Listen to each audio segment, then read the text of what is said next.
Hello viewers, আসসালামু আলাইকুম। আমি অ্যাডভোকেট মামুনুর রশিদ। আজকে আমি আপনাদের সাথে একটি বিষয় শেয়ার করতে চাই। অনেক ক্ষেত্রেই দেখা যায় যে একটি বিয়েতে একাধিক কাবিননামা তৈরি করা হয়। বিয়ের পরবর্তীতে একাধিক কাবিননামা তৈরি করা হয়। সেক্ষেত্রে যে দ্বিতীয় বা তৃতীয় বা চতুর্থ কাবিননামা তৈরি করা হয়, সেটি নাকি প্রথমে যে কাবিননামাটি তৈরি করা হয়, সেই কাবিননামা কোন কাবিননামাটা খাঁটি হিসেবে গণ্য হবে? এক্ষেত্রে আইন কি বলে? কাবিননামা বলতে আসলে কি বোঝায়? কাবিননামা বর্তমানে প্রচলিত বাংলাদেশের যে আইন আছে সেখানে বাংলাদেশের মুসলিম ম্যারেজেস অ্যান্ড ডিভোর্সেস রেজিস্ট্রেশন অ্যাক্ট 1974 এর ম্যান্ডেটে একটা সেপারেট ফর্ম, যে ফর্মটাতে বড় কনেদের যে চুক্তিটা থাকে সেটা লিপিবদ্ধ করা থাকে। এক্ষেত্রে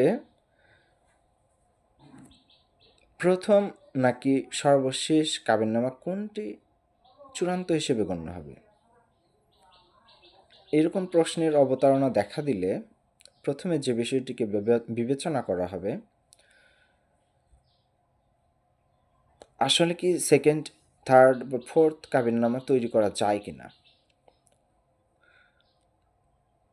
যেহেতু বিবাহ হলো একটি চুক্তি, চুক্তিতে সাধারণত নবায়ন করা যায় বা রেসিশন করা যায় বা পক্ষদ্বয়ের সম্মতিক্রমে নতুন চুক্তিও করা যায়।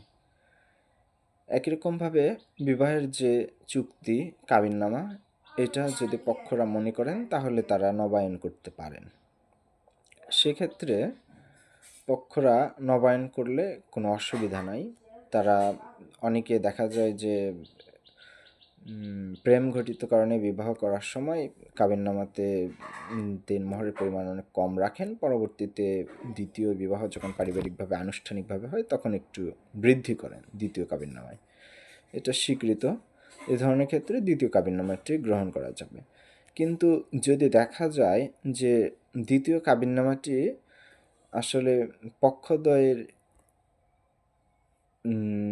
মানে সম্মতিক্রমে নেওয়া হয় না, যেমন পক্ষদ্বয়ের ভলান্টারি কোনো